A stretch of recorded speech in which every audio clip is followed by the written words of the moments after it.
अस्सलाम वालेकुम स्टूडेंट्स, कैसे हैं आप सब? ठीक है। My channel name is Gohar helping hand. अब हम चलते हैं इंग्लिश मैराथन प्लान की तरफ। 7 डे इंग्लिश मैराथन प्लान आपके सामने है। इसके अंदर हम हाफ बुक कंप्लीट करेंगे 7 डेज़ के अंदर इस शेड्यूल के according.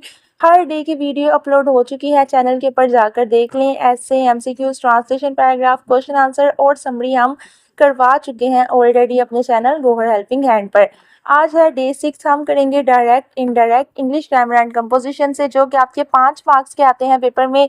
Most important direct and indirect speech. अगर आपको ये समझ नहीं आते, बहुत ज़्यादा कोशिश करने के बावजूद भी आपके ऊपर से गुजर जाते हैं, आपको लगता है कि ये मैं नहीं कर पाऊंगा, तो ये वीडियो आप ही के लिए है। आप ठीक चैनल पर आए हैं। सबसे पहले आपके सामने एक मिसाल है। अली ने कहा मैं स्कूल जा रहा हूँ। ये एक डायरेक्ट बात है, एक सीधी बात है कि अली ने कहा मैं स्कूल जा रहा हूँ। अगर मुझे इसे इनडायरेक्टली बोलना होगा तो मैं उर्दू में से कैसे बोलूँगी? मैं इसे बोलूँगी अली ने कहा कि वो स्कूल जा रहा था, क्योंकि मैं स्कूल नहीं जा रही, अली स्कूल जा रहा था। इंग्लिश के अंदर आएगा Ali said I am going to school. Direct में इनडायरेक्ट में आ जाएगा Ali said that he was going to school. मिसाल नंबर 2 की तरफ चलते हैं। अहमद ने कहा मैं मेहनत करता हूँ। अहमद ने कहा कि वो मेहनत करता था। मैं जब किसी को बताऊंगी कि अहमद ने मुझे ये कहा, मैं ये नहीं कहूंगी मैं मेहनत करता हूँ, मैं कहूंगी अहमद ने मुझे कहा कि वो मेहनत करता था। इसी तरह आपने इसको इंग्लिश में चेंज कर देना है। Ahmed said I work hard. आपने जब किसी को बताना, आपने कहना है Ahmed said that he worked hard. ये था डायरेक्ट इनडायरेक्ट का फर्क। तीसरी मिसाल में आपको नजर आ रहा है फातिमा ने कहा मैं किताब पढ़ रही हूँ। जब आप किसी को ये बात बताएंगे, आप कहेंगे फातिमा ने कहा कि वो किताब पढ़ रही थी। इसी को जब आप इंग्लिश में लिखेंगे I am reading a book से she was reading a book हो जाएगा, क्योंकि मैं नहीं वो आ जाएगा और हूँ की जगह थी आ जाएगा। मिसाल नंबर 5 की तरफ चलते हैं। मरियम ने कहा मैं कल लाहौर जाऊंगी। ये थी डायरेक्ट बात, सीधी बात। अगर मैं इसको इनडायरेक्टली किसी को बताऊंगी, मैं कहूंगी मरियम ने कहा कि वो लाहौर जाएगी, अगले दिन आप काट दें।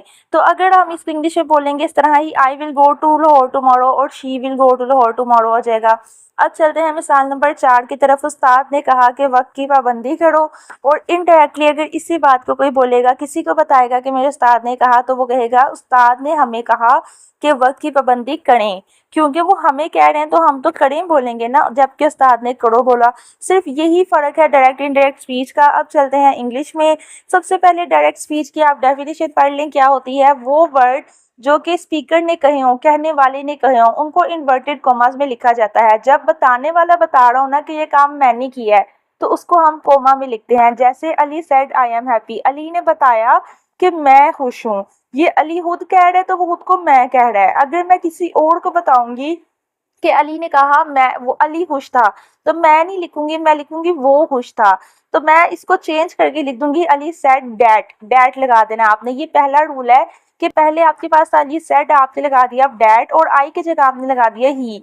वो और खुश है की जगह था वॉज हैप्पी, क्योंकि ये हम किसी और को बता रहे हैं। और ये वाले वर्ड जो है इन कोमा के अंदर नहीं लिखते, ये इनडायरेक्ट स्पीच होते हैं।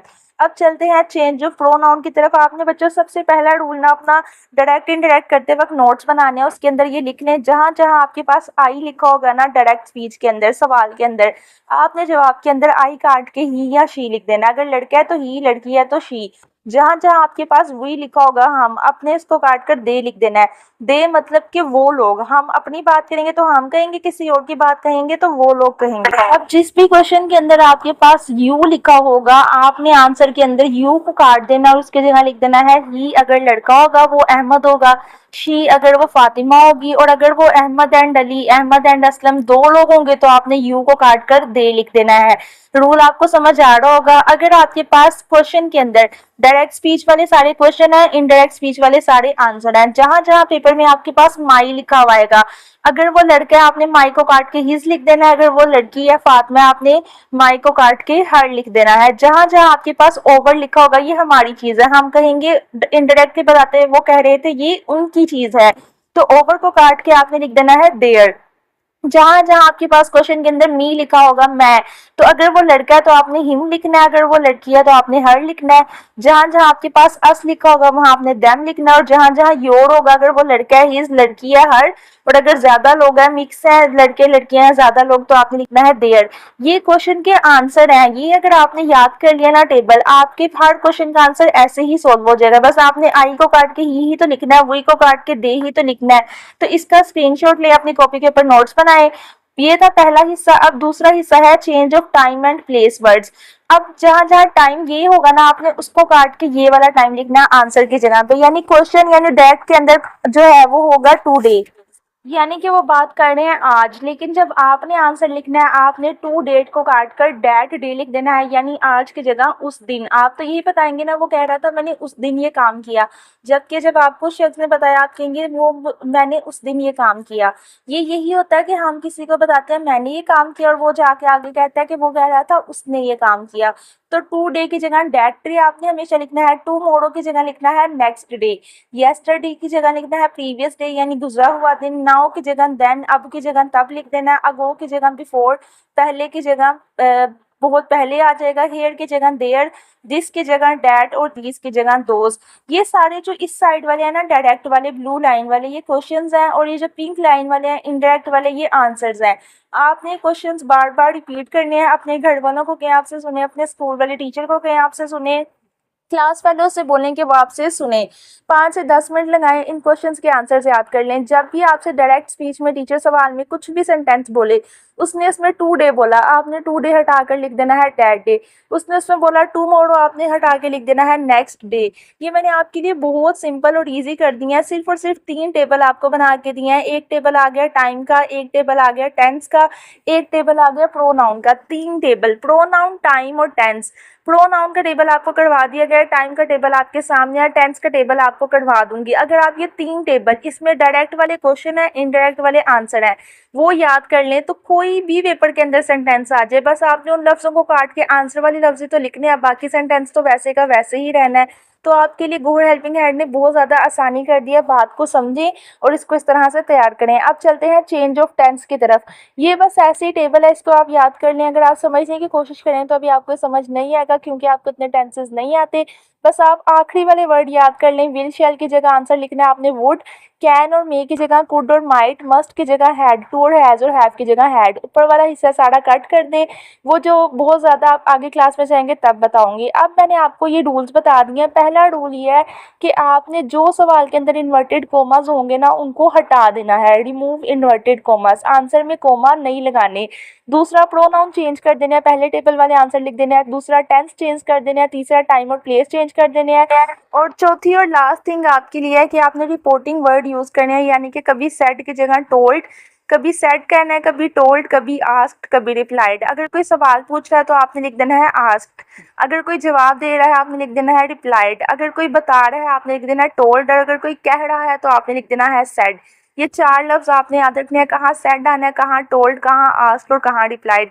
उसके अलावा ये 5 रूल जिसने समझ लिए, जिसको ये 3 टेबल याद हो गए, इन्वर्टेड कॉमास हटा दिए और रिपोर्टिंग वर्ब सही यूज़ कर लिया, तो वो ये डायरेक्ट इनडायरेक्ट उसके बाएं हाथ का खेल है, लेफ्ट हैंड का काम है, वो इसको बहुत ईजी तरीके से कर सकता है। ये इतनी मुश्किल होते नहीं जितने स्कूल्स में आपको टीचर्स बताते हैं, तो ये आपको सबसे ईजी तरीके से करवा दिया। आप एग्जाम्पल भी ज़रा पढ़ लेते हैं एक दफ़ा।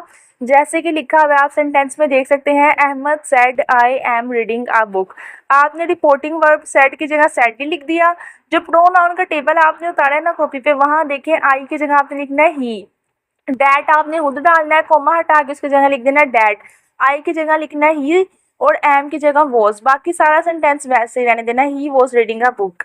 अब अगर आप देखें तो मुझे इतनी कोई खास मेहनत नहीं करनी पड़ी। मुझे पता था कि जब मैंने कोमा हटाना है मैंने उसकी जगह लिख देना डैड, मैंने वही किया, सेंटेंस का पहला हिस्सा वही लिखा जो ऊपर लिखा हुआ था, कोमा हटा के डैड लिखा। मैंने प्रोनाउन के टेबल में याद किया था जहाँ जहाँ आई आएगा मैं आंसर लगाऊंगी डैड, तो मैंने आई का आंसर लगा दिया ही। उसके बाद मैंने याद किया था जहाँ जहाँ एम होगा उसका आंसर होगा वाज, तो मैंने ही और वाज लगा दिया आई एम की जगह, बाकी सारा वही रहने दिया रीडिंग का बुक, मेरा आंसर सोल्व हो गया।